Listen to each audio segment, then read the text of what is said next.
de jogar videogame, então você quer jogar mais videogame. Você gosta de comer sushi, então você quer comer mais sushi, tá? Você gosta de praia, então você quer ir à praia. A questão é que existem alguns contextos, e não são poucos, principalmente no mundo de hoje, talvez hoje seja até mais que antes, que nós queremos coisas que nós não gostamos. E isso é muito doido. Quando você entende isso, dá aquele no seu cérebro. Um exemplo clássico de coisas que talvez você não goste, mas você quer, é álcool. Ou algum determinado vício que você tenha. Objetivamente, você não gosta do resultado daquele comportamento, porque faz mal para sua saúde, te deixa letárgico, te causa ressaca, usando o exemplo do álcool, né? Você não quer, você não gosta, por exemplo, de sair para balada e tal, mas você quer fazer. E aí, pelo fato do querer e realizar o comportamento ser temporalmente muito proximal, a gente tem dificuldade de dissociar esses dois fenômenos e acaba achando que a gente gosta de tudo que a gente quer, mesmo eventualmente não acontecendo. Um exemplo pode ser o álcool, tá?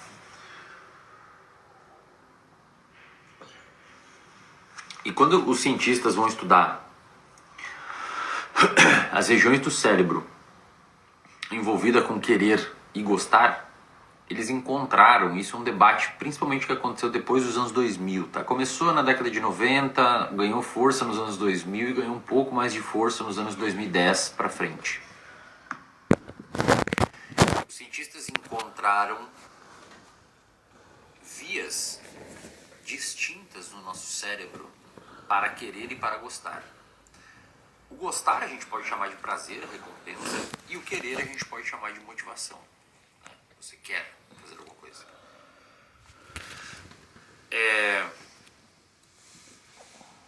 Historicamente falando, o gostar de algo era absolutamente relacionado com o neurotransmissor dopamina. Isso vocês, quem é aluno, inclusive o RD, para quem não sabe, RD é reservatório de dopamina, se você não conhece. Eu já cansei de explicar para os meus alunos, e eles já sabem isso na ponta da língua, que dopamina não gera prazer, ou seja, querer não está relacionado com dopamina. Esse é o maior equívoco que eu ouvia por aí. Talvez hoje não mais, mas quando eu comecei a falar sobre isso era muito comum. A dopamina tem a ver com o querer, o gostar não tem a ver com dopamina, a recompensa não tem a ver com dopamina. Então, querer, dopamina, gostar, que é a recompensa, tem mais a ver com outros neurotransmissores, como por exemplo opioides, até mesmo neurotransmissores envolvidos com cognição, como acetilcolina ou coisas assim, mas principalmente as vias de opioides endógenos, tá? Isso é interessante porque agora a gente consegue dissociar não só dois comportamentos, querer é uma coisa, gostar é outra, embora muitas vezes a gente confunda, porque eles vêm junto. E a gente dissocia também as vias de neurotransmissores envolvidas nesses comportamentos. Então, envolvido com querer está a dopamina, envolvido com gostar está principalmente vias de opioide. Tá? Por que isso é importante? Quando a gente vai olhar a porcentagem, digamos que você tem as regiões lá envolvidas com querer e gostar, elas são muito próximas no seu cérebro. Essa via aqui é muito próxima dessa. E essas duas regiões, elas estão dentro, perdão, elas estão dentro de uma área inteira. Então, a gente chama essa área de núcleo accumbens. O núcleo accumbens é a região onde está as vias do querer e as vias do gostar. Estão me acompanhando? Então, beleza. Quando a gente vai ver a porcentagem dessa região destinada, talvez essa seja a parte mais importante da live, tá? Talvez essa seja a parte mais importante da live. Quando a gente olha a porcentagem dessa região destinada a querer e a gostar, é aí que a parada fica interessante. Porque dessa região inteira, 90% dela se destina a querer. E apenas 10% dela se destina a gostar. Por que isso é legal? Ou não, né? Sei lá se é legal ou não. É interessante, eu acho interessante pelo menos. Porque evolutivamente, essa é a hipótese dos autores, evolutivamente é muito difícil você olhar regiões do cérebro, ou mesmo, né, obviamente, regiões anatômicas que não seja com a lupa da evolução. Evolutivamente, foi mais interessante para a sobrevivência da espécie querer vir antes do que gostar. Concorda? É mais interessante para um organismo sobreviver num mundo extremamente competitivo, escasso de alimentos e de abrigo e tudo mais, é muito mais interessante que um animal tenha uma região do cérebro muito mais pujante para querer do que para gostar. Por quê? Imagina um monte de animal tendo que esperar gostar de alguma coisa para querer fazer algo. Não, é melhor o inverso. Ele quer e eventualmente vai atingindo coisas que ele gosta. Ele quer, sai caçar, sai procurar abrigo, sai fazer um monte de coisa. E eventualmente ele acha coisas que ele gosta nesse meio. Até porque coisas, digamos que hiper recompensadoras na nossa história evolutiva eram extremamente escassas. Era quando você conseguia uma caça, quando você achava um abrigo, quando você encontrava eventualmente, dependendo do momento que a gente está falando aqui, principalmente na história dos hominídeos, algum grupo, também era recompensador. Só que era muito difícil achar algo recompensador. Então por isso que o sistema que sobreviveu era um sistema muito mais destinado a querer, a ter motivação, ir para cima, fazer.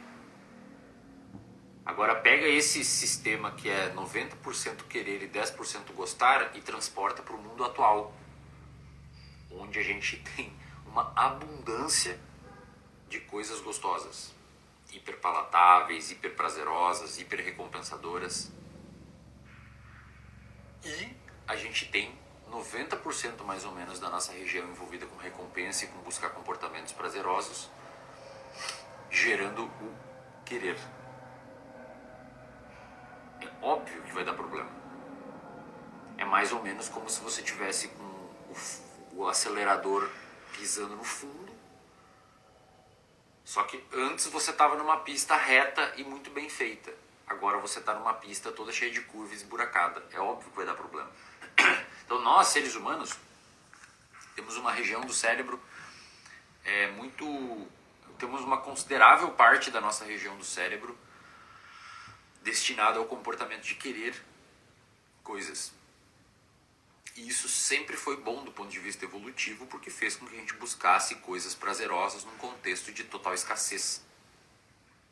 Provavelmente aqueles animais que nasceram com essa região do cérebro de querer muito, digamos que atrofiada, não sobreviveram, né? Porque num universo onde tudo é escasso, se você for meio paradão, ferrou. Concorda?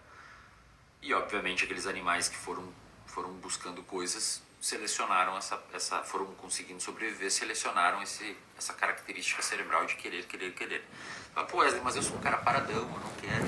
Você quer? Talvez você não queira o que você gostaria de querer, mas você quer coisas.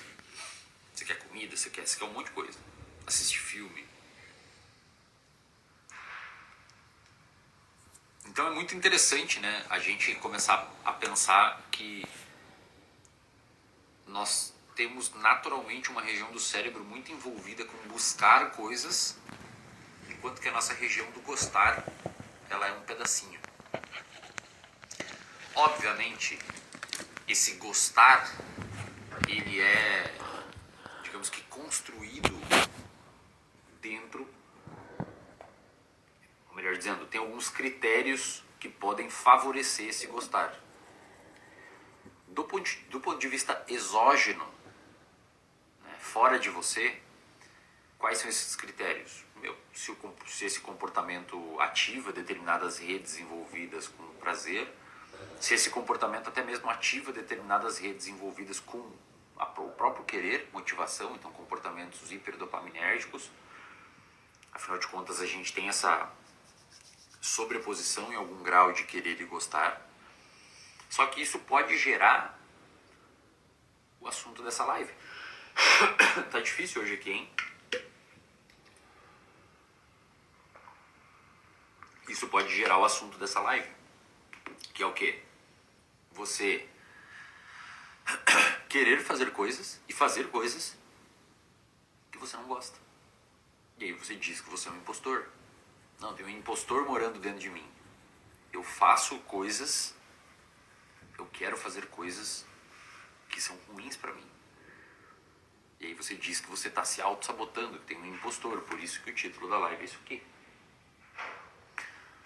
Só que na verdade isso nada mais é do que determinadas atividades de áreas do seu cérebro e que é totalmente plausível à luz do que a gente está considerando aqui de estudos em neurobiologia. E você vai perguntar qual que é a solução. Já vamos chegar lá. Entendeu?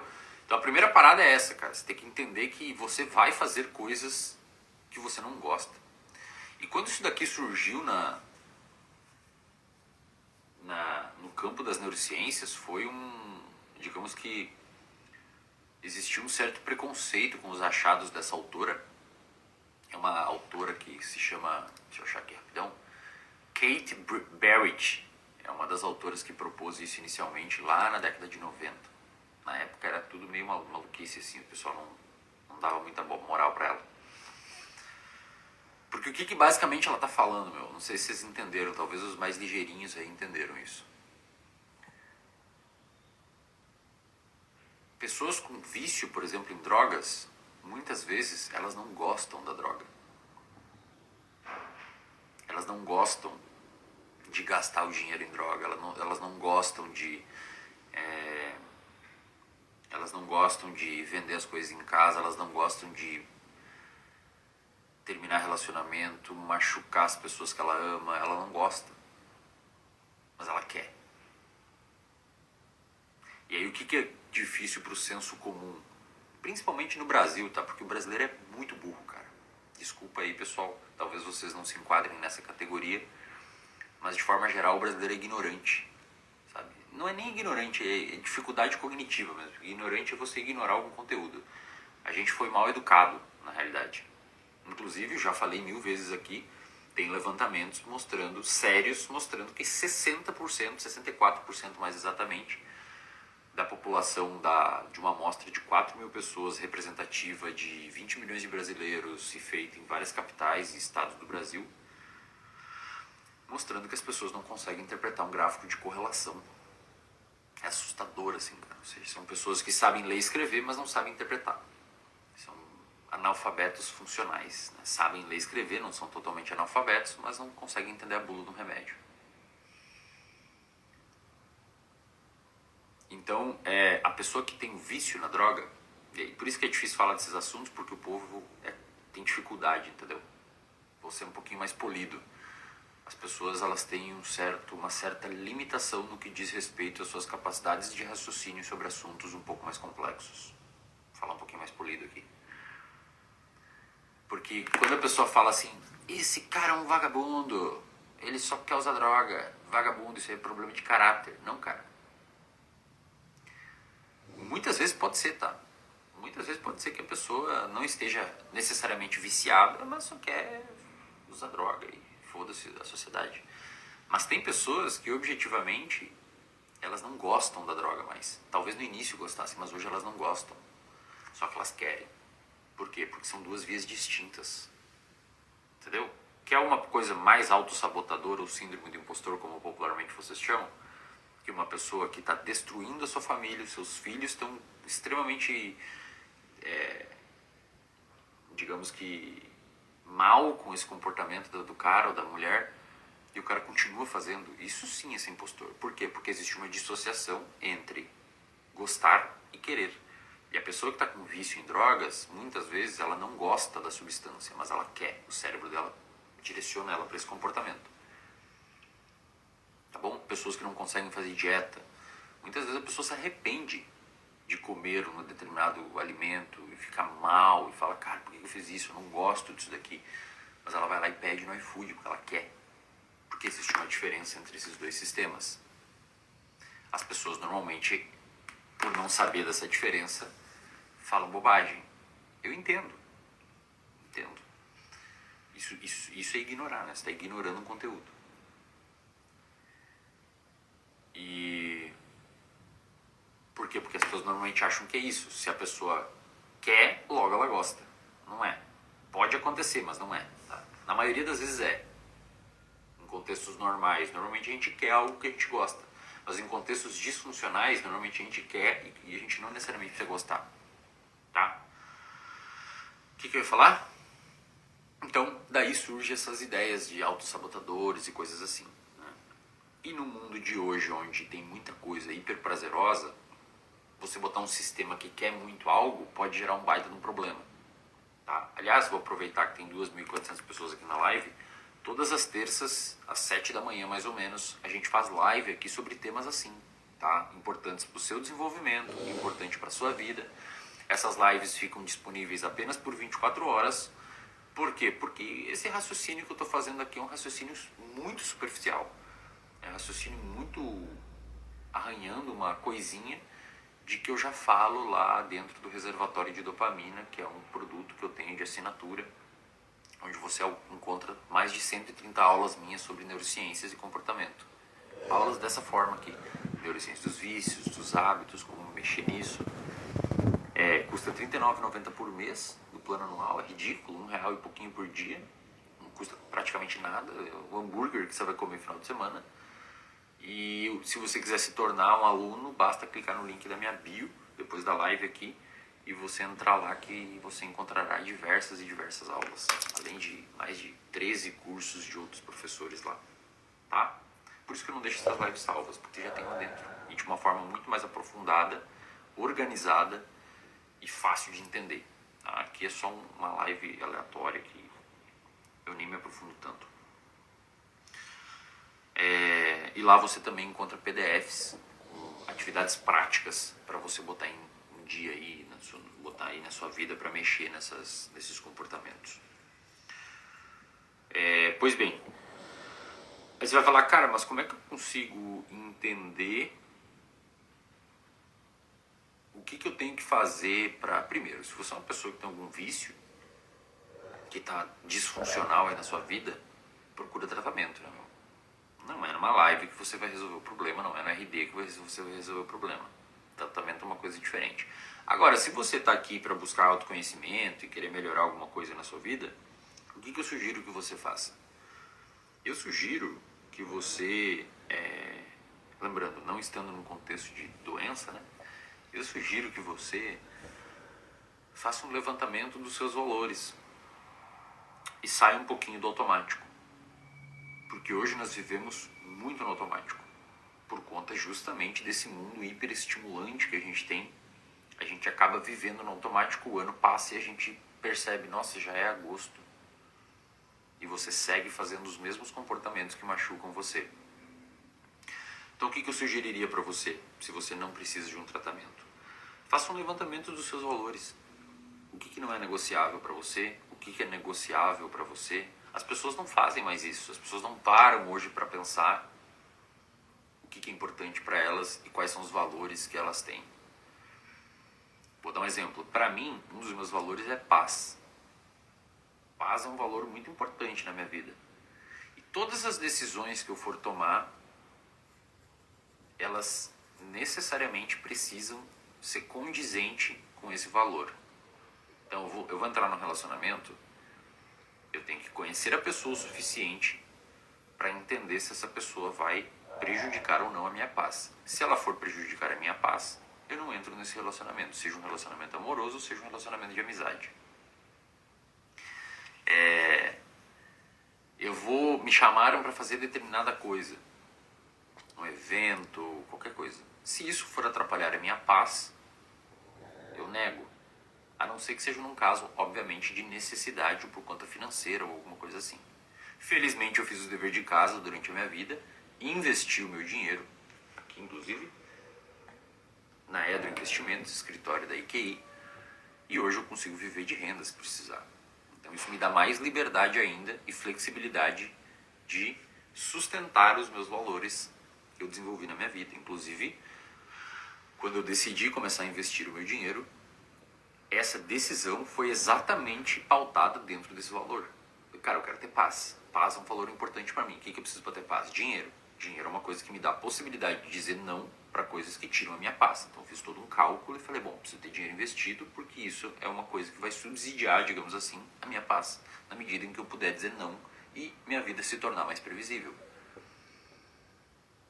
O foda é que as pessoas hoje vivem num automatismo que chega a ser assustador, assim. Parecem marionetes pipocando, parece uma bola de sinuca indo pra lá e pra cá, num estímulo pro outro e volta, e num estímulo pro outro, drogas e vai e volta, substância, procrastinação, não lê, aí é massa de manobra, aí depois entra na internet, vira uma massa de manobra de fofoca, cancela as pessoas, comenta merda. É ridículo, cara. Sabe? Chega da pena, assim. Dá pra entender por que a gente tem a classe política que a gente tem. Dá pra entender por que tem político que aumenta o próprio salário 2 meses antes de eleição. Porque é isso aí, cara. A população não tá nem aí, entendeu? São ignorantes. É um automatismo tão grande que o pessoal já falou, cara, foda-se, as pessoas não estão nem aí, então vamos fazer o que a gente quer. Entende? Então, levanta seus valores, tenha mais ou menos um plano, porque caso contrário, velho, sua vida vai ser muito complicada. Uma coisa é você tá ferrado agora, tendo que estudar pra caramba, fazer um monte de coisa, fazer as coisas virar, mas tendo mais ou menos mapeado qual que é o seu objetivo e o seu ideal de vida no futuro. Outra coisa é você tá ferrado pra caramba, tá na mesma situação e perdido. A tendência é que esse ferrado, essa situação ruim, se perpetue. Entendeu? Então qual que é o problema? É isso, cara. Sai um pouquinho do automático, levanta os seus valores. Outro valor pra mim que é inegociável, conhecimento. É inegociável, cara. A primeira coisa que eu fiz quando eu comecei a ganhar grana foi tirar um momento todos os dias pra estudar. É um valor que é inegociável pra mim. Outro valor que é inegociável pra mim, honestidade. Eu já recebi, pessoal, por algumas, não digo dezenas, que não chegou a 10, mas dá quase uma mão cheia, assim, de oportunidades não, de ofertas de pessoas querendo me pagar 200, 300, até 350 mil reais. Não é 350 reais, é R$ 1.000 por um post no meu Instagram. De remédio, de pílula, de manipulado para dormir, de coisa de colchão que promete melhorar o sono.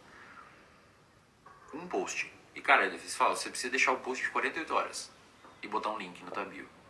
Porque você é um cara que fala de sono, tem muita propriedade, tem muita autoridade no frente às pessoas. E a gente quer te pagar esse cachê aqui pra você postar. 350 mil reais, cara. Limpo, botado no bolso. 48 horinhas, arquivo post. Uma galera vai ficar meio assim, chateado, e eu botar 350 mil reais no bolso. A maioria ia esquecer, porque as pessoas não estão nem aí, entendeu? A maioria nem ia se ligar que isso é uma coisa que eu tava tirando vantagem delas, porque a gente não tem objetivamente nada que mostre que seja bom o suficiente para o sono ao ponto de mimetizar um sono natural. Mas eu não aceitei. Por que eu não aceitei? Porque honestidade é um dos meus valores. Eu não conseguiria ter paz. Aí ia machucar outro valor meu. Aí o que eu faço aqui? Eu venho aqui e falo, quer melhorar o seu sono? Tem que se expor mais à luz natural. Uma coisa gratuita. Ninguém me pagou pra falar. Sabe? Enquanto isso tem um monte de gente aí ganhando um monte de dinheiro com jogo de tigrinho, fazendo vocês de bobo. Aí essas pessoas abrem live, dá 5, 7 mil pessoas. Eu abro, dá 2. Só que eu fico feliz. Por quê? Primeiro que não é um ponto de comparação, mas é para mostrar como que hoje não tem como não se auto-sabotar. As pessoas não têm mínimo de inteligência emocional, não se conhecem e não pararam o suficiente para refletir quais são os valores delas. Então é óbvio que vai dar problema. Seria estranho não dar. Eu ficaria muito surpreso se você é uma pessoa que nunca pensou quais são os seus valores, o que para você é negociável, e você vivesse feliz. Eu acharia bem estranho. Pô, você é um ponto fora da curva. Seria como uma casa se sustentar sem os pilares de baixo. Seria muito estranho. Como é que você vai sustentar uma vida que você julga que vale a pena ser vivida se você nunca pensou nos pilares dela? É ingenuidade acreditar que isso vai existir. Muita ingenuidade. E eu aposto com vocês que 95% das pessoas que vocês conhecem nunca pensaram sobre isso. Aposto com vocês.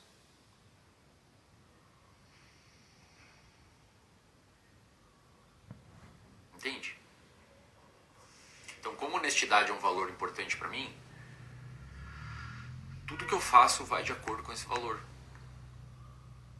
Quando eu chamei o Jean, para quem aqui é do MPBE, para quem aqui é psicólogo que está na nossa pós-graduação e tal, quando eu chamei ele para ser sócio, por que eu chamei ele? Porque o cara quase desistiu da psicologia, cara.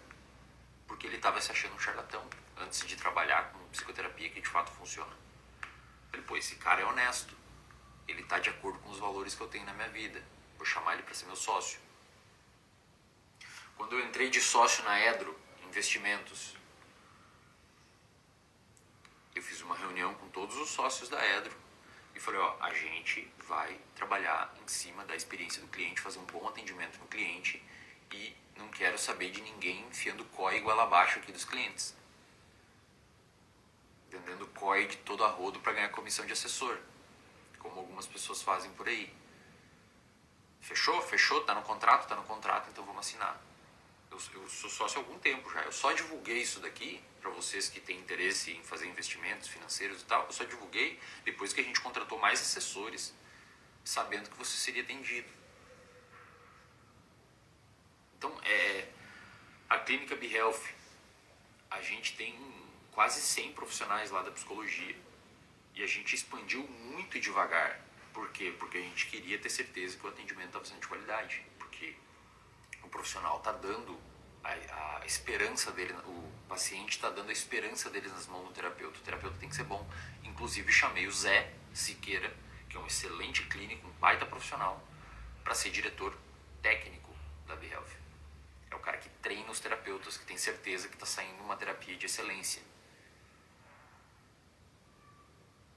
O Zé entrou na clínica lá no início e se mostrou sempre muito honesto, muito correto.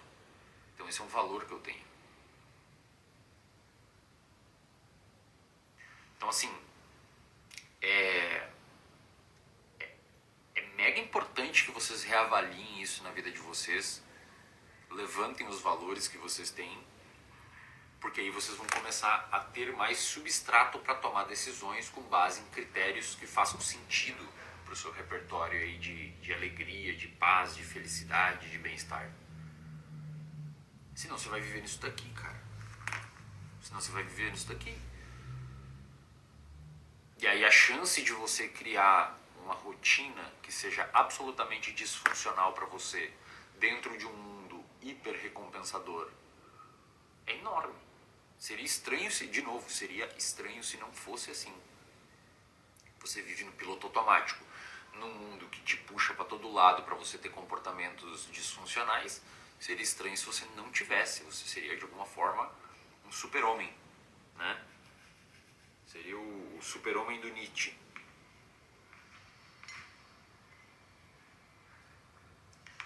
Então é isso, cara. Uma live um pouco mais profunda hoje, né?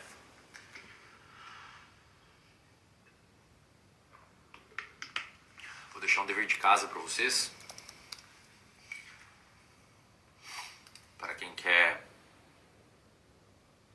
se organizar um pouquinho mais sobre isso. E eu quero que vocês que estão pensando aí sobre esses assuntos,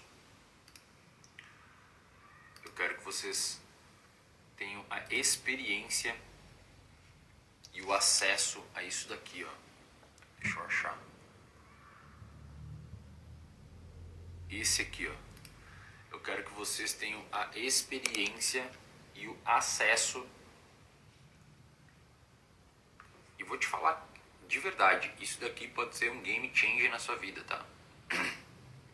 Pode mudar. Nossa, tá difícil. Pode mudar daqui pra frente o que você considera como valor e principalmente quem é você. Quando a gente pergunta quem é você, é difícil. Você vai falar, eu sou um advogado, eu sou uma enfermeira, eu sou uma psicóloga, eu sou não sei o quê. Não, isso é sua profissão.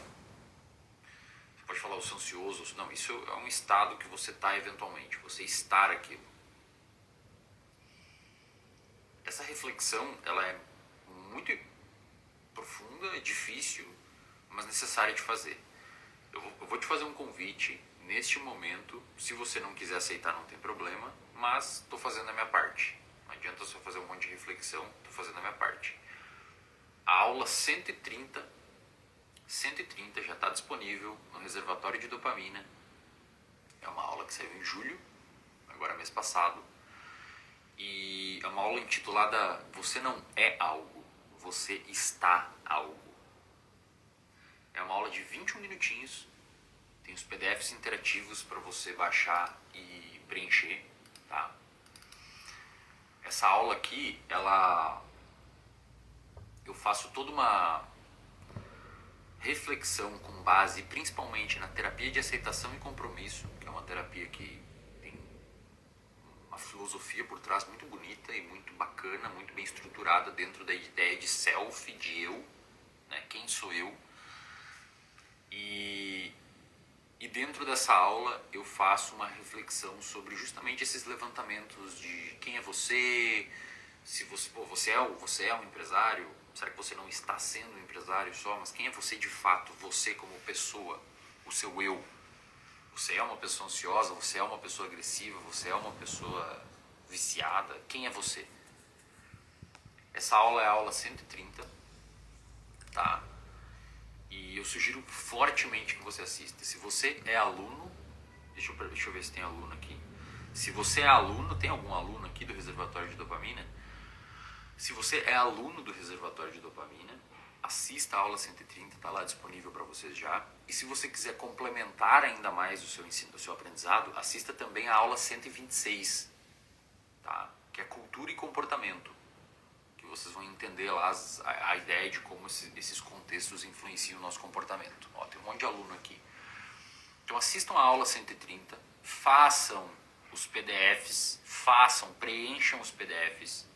Não adianta só assistir, você tem que entender a aula e preencher o PDF para você chegar nessas conclusões, tá?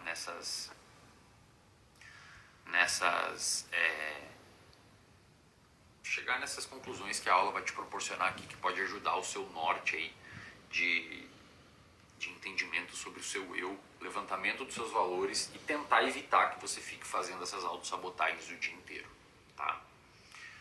Se você não é aluno do reservatório de dopamina, clica no link da minha bio e se inscreva, torne-se um membro.